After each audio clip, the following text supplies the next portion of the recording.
പ്രിയപ്പെട്ടവരെ, നിങ്ങളുടെ എല്ലാ സപ്പോർട്ടിനും നന്ദി. നിങ്ങളെ യൂണിവേഴ്സ് അനുഗ്രഹിക്കട്ടെ. നിങ്ങളുടെ എല്ലാ വിജയവും നിങ്ങൾ ആഗ്രഹിച്ച എല്ലാ നേട്ടങ്ങളും നിങ്ങളിലേക്ക് എത്രയും പെട്ടെന്ന് എത്തട്ടെ എന്ന് ഞാൻ ആത്മാർത്ഥമായി ആഗ്രഹിക്കുന്നു. അതെ, ഉറപ്പായി നിങ്ങളെ യൂണിവേഴ്സ് അനുഗ്രഹിച്ചിരിക്കും. എൻ്റെ ഈ ചാനൽ സപ്പോർട്ട് ചെയ്യുന്ന നിങ്ങൾ ഓരോരുത്തർക്കും വളരെ നന്ദി. അതെ, സബ്സ്ക്രൈബ് ചെയ്ത ഓരോരുത്തർക്കും എൻ്റെ ആത്മാർത്ഥതയിൽ ഉള്ള എൻ്റെ ഉള്ളിൽ നിന്നുള്ള നന്ദി ഞാൻ രേഖപ്പെടുത്തുകയാണ്. Thank you. യൂണിവേഴ്സിനോട് പറഞ്ഞാൽ പോലും നമ്മൾ വെറുതെയൊന്നും പറഞ്ഞാലും ആഗ്രഹിച്ചാലും നമുക്ക് ആ വിജയം നേടിയെടുക്കാൻ കഴിയില്ല. അതിന് ഒരുപാട് പോരാട്ടങ്ങളും ഒരുപാട് തെറ്റുതിരുത്തലുകളും നമുക്ക് ആവശ്യമാണ്. അതെ, ഓരോ വീഡിയോസും അതിനുള്ളതാവട്ടെ എന്ന് ഞാൻ ആത്മാർത്ഥമായി ആഗ്രഹിക്കുന്നു. നിങ്ങൾ ആഗ്രഹിച്ചതെല്ലാം നിങ്ങളിലേക്ക് എത്തട്ടെ. നമുക്കൊരു കഥ കേട്ടാലോ? ബുദ്ധൻ ഒരു രാജകുമാരന് കൊടുത്ത 4 വിജയ രഹസ്യങ്ങൾ. അത് നമുക്കും കൂടി അറിഞ്ഞാലോ? വിവേകമുള്ള കൂട്ടുകെട്ട് 1. വിജയത്തിൻ്റെ ആദ്യ താക്കോൽ അവിവേകികളുമായുള്ള കൂട്ടുകെട്ട് ഒഴിവാക്കുക എന്നതാണ്. നിങ്ങൾ ഒരു മാലിന്യം നിറഞ്ഞ പാത്രത്തിൽ കൈയിട്ടാൽ നിങ്ങളുടെ കൈ ദുർഗന്ധമുള്ളതാകും. അതുപോലെ ദുഷ്ടരും അലസരുമായ ആളുകളുമായി കൂട്ടുകൂടിയാൽ അവരുടെ ശീലങ്ങൾ നിങ്ങളെയും ബാധിക്കും. പകരം വിവേകമുള്ളവരുമായും സദ്ഗുണമുള്ളവരുമായും മാത്രം ബന്ധം സ്ഥാപിക്കുക. അവർ നിങ്ങളെ നല്ല പാതയിലേക്ക് നയിക്കും. നിങ്ങളുടെ ജീവിതം പൂക്കൾ നിറഞ്ഞ പൂന്തോട്ടം പോലെ സുഗന്ധമുള്ളതായി മാറും. 2. ശരിയായ ധാർമ്മിക അടിത്തറ.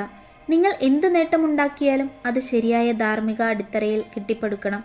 കള്ളം പറയുക, മോഷ്ടിക്കുക, മറ്റൊരാളെ ഉപദ്രവിക്കുക തുടങ്ങിയ തെറ്റായ വഴികളിലൂടെ നേടുന്ന വിജയം മണലിൽ പണിത കൊട്ടാരം പോലെയാണ്. അത് പെട്ടെന്ന് തകരും. നിങ്ങളുടെ വാക്കിലും പ്രവൃത്തിയിലും ചിന്തയിലും സത്യവും ധാർമ്മികതയും പാലിക്കുക.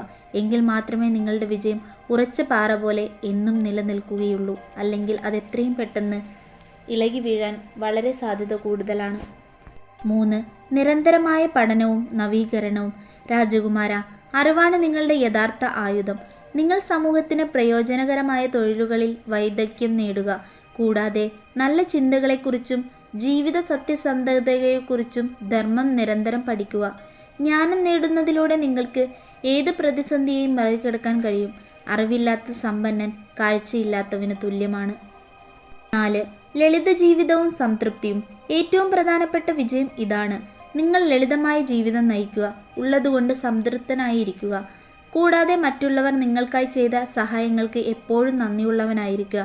കൂടുതൽ വേണമെന്ന് ആഗ്രഹിക്കുന്നത് ദുരിതത്തിലേക്ക് നയിക്കൂ. നിങ്ങളുടെ മനസ്സിൽ സംതൃപ്തി നിറയുമ്പോൾ ബാഹ്യമായ സാഹചര്യങ്ങൾ പരിഗണിക്കാതെ തന്നെ നിങ്ങൾ ഒരു വിജയിയാണ്.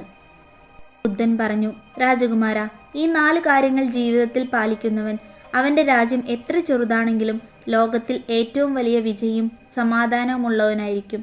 ഈ ഉപദേശം രാജകുമാരൻ സ്വീകരിക്കുകയും തൻ്റെ രാജ്യത്ത് നടപ്പിലാക്കുകയും ചെയ്തതോടെ ആ രാജ്യം വളരെ വേഗം സമാധാനത്തിലും സന്തോഷത്തിലും അഭിവൃദ്ധി പ്രാപിച്ചു.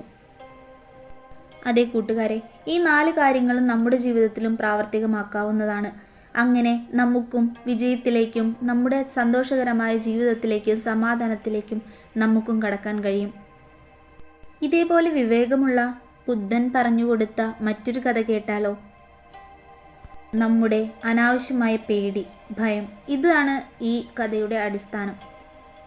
നമ്മുടെ അനാവശ്യമായ ഭയങ്ങൾ എങ്ങനെയാണ് നമ്മുടെ ലക്ഷ്യത്തിലേക്കുള്ള യാത്രയെ തടസ്സപ്പെടുത്തുന്നതെന്നും അവയെ എങ്ങനെ മറികടക്കണമെന്നും നമ്മെ ഈ കഥ പഠിപ്പിക്കുന്നു. ബുദ്ധൻ തൻ്റെ ശിഷ്യന്മാരോട് പറഞ്ഞു, ഒരിക്കൽ ഒരു വ്യാപാരി ഒരു വലിയ കാട്ടിലൂടെ യാത്ര ചെയ്യുകയായിരുന്നു. ആ കാട് കടന്നാൽ മാത്രമേ അദ്ദേഹത്തിന് തൻ്റെ ലക്ഷ്യത്തിൽ എത്തിച്ചേരാൻ കഴിയൂ. ആ കാട്ടിലെ വഴിയിൽ ശക്തനും ഭീമാകാരനുമായ ഒരു കാട്ടുപോത്ത് നിൽപ്പുണ്ടായിരുന്നു. കാട്ടുപോത്തിനെ കണ്ടപ്പോൾ വ്യാപാരി പേടിച്ചു. ഇവൻ എന്നെ ആക്രമിച്ചേക്കാം എന്ന് വിചാരിച്ചു അയാൾ അതിനെ കണ്ട വഴി മാറി ദൂരെ എവിടെയോ ഒളിച്ചിരുന്നു. വ്യാപാരി ഒളിച്ചിരിക്കുമ്പോൾ മറ്റു പലരും ആ വഴി കടന്നുപോയി. ചിലർ കാട്ടുപോത്തിനെ ശ്രദ്ധിക്കാതെ നടന്നുപോയി. മറ്റു ചിലർ പോത്തിനോട് ബഹുമാനത്തോടെ അല്പം മാറി നടന്നു പോയി. എന്നാൽ ഈ കാട്ടുപോത്ത് ആരെയും ആക്രമിക്കുകയോ ദ്രോഹിക്കുകയോ ചെയ്യുന്നില്ലെന്ന് വ്യാപാരി ശ്രദ്ധിച്ചു. അത് ശാന്തനായി അവിടെ മേയുക മാത്രമായിരുന്നു. എങ്കിലും വ്യാപാരിക്ക് തൻ്റെ ഉള്ളിലെ ഭയം കാരണം കാട്ടുപോത്തിനെ കടന്നു പോകാൻ കഴിഞ്ഞില്ല. ദിവസങ്ങൾ കടന്നുപോയി. കാട്ടുപോത്ത് അവിടെ തന്നെ നിൽപ്പുണ്ടായിരുന്നു. കാത്തുനിന്ന് ഒടുവിൽ വ്യാപാരി ക്ഷീണിച്ച് തൻ്റെ ലക്ഷ്യത്തിലെത്താതെ ഭയം കാരണം അത് അവിടെ തന്നെ ഉപേക്ഷിച്ചു. കഥയുടെ പാഠമായി ബുദ്ധൻ ഈ കഥ ശിഷ്യന്മാർക്ക് ഇങ്ങനെ വിശദീകരിച്ചു കൊടുത്തു. വ്യാപാരി എന്ന് പറയുന്നത് നമ്മൾ ഓരോരുത്തരുമാണ്. നാടെന്ന് പറയുന്നത് ജീവിതത്തിലെ ലക്ഷ്യത്തിലേക്ക് എത്താനുള്ള പാത. ലക്ഷ്യമായി നമ്മുടെ ജീവിത വിജയം, ശാന്തത, മോചനം. കാട്ടുപോത്തോ നമ്മുടെ മനസ്സിലെ അനാവശ്യ ഭയങ്ങൾ, ആശങ്കകൾ, പ്രതിബന്ധതയെക്കുറിച്ചുള്ള അമിതമായ ചിന്തകൾ. ഈ കഥയിൽ നിന്ന് നമുക്ക് ആഴത്തിലൊരു പാഠം പഠിക്കാനുണ്ട്. ജീവിതത്തിൽ നമ്മെ തടസ്സപ്പെടുത്തുന്ന പല കാര്യങ്ങളും യഥാർത്ഥത്തിൽ കാട്ടുപോത്തിനെ പോലെ നമ്മെ നേരിട്ട് ഉപദ്രവിക്കാത്ത, എന്നാൽ നാം ഭയം കൊണ്ട് വലുതാക്കി കാണുന്ന വെറും തടസ്സങ്ങൾ മാത്രമായിരിക്കും. വിജയത്തിനെത്താനുള്ള മാർഗം എന്തെന്നാൽ ഈ ഭയത്തെ മനസ്സിൽ വെച്ചിരിക്കുന്നത് നമ്മുടെ സമയം കളയലും ലക്ഷ്യത്തിലെത്താനുള്ള അവസരം നഷ്ടപ്പെടുത്തുകയും ചെയ്യുകയാണെന്ന് മനസ്സിലാക്കുക. ഭയം ഇല്ലാതാക്കാനുള്ള ഒരേ ഒരു വഴി അതിനെ നേരിടുകയോ അല്ലെങ്കിൽ ശാന്തമായി അതിനെ കടന്നു പോവുകയോ ചെയ്യുക എന്നതാണ്. ഭയമില്ലായ്മയാണ് യഥാർത്ഥ ജീവിതത്തിന് അനിവാര്യ ഗുണമെന്ന് ഈ കഥ നമ്മെ പഠിപ്പിക്കുന്നു. അതെ, ഇരുട്ടിന് ഭയം, അല്ലെങ്കിൽ തോറ്റുപോകുമോ എന്ന ഭയം, എന്താവും ഭാവി എന്നോർത്തുള്ള ഭയം, അങ്ങനെ ഒരുപാട് ഭയങ്ങൾ നമ്മെ ചുറ്റിപ്പറ്റിയിരിക്കുന്നു. ഒന്നെങ്കിൽ നമ്മൾ ഭയം എന്നതിനെ നേരിടുക, അതായത് ഇരുട്ടിന് ഭയമുള്ളയാൾ ഒരിക്കൽ ആ ഇരുട്ടിലൂടെ തന്നെ നടക്കുക, ഇരുട്ടിലൂടെ നേരിടുക. അങ്ങനെ നമ്മുടെ ഭയം എന്താണെന്ന് നാം കണ്ടുപിടിക്കുകയും അതിനൊരു സൊല്യൂഷൻ നമ്മൾ തന്നെ കണ്ടുപിടിക്കുകയും ചെയ്യുമ്പോൾ ആ ഭയം ഇല്ലാതാകുന്നു.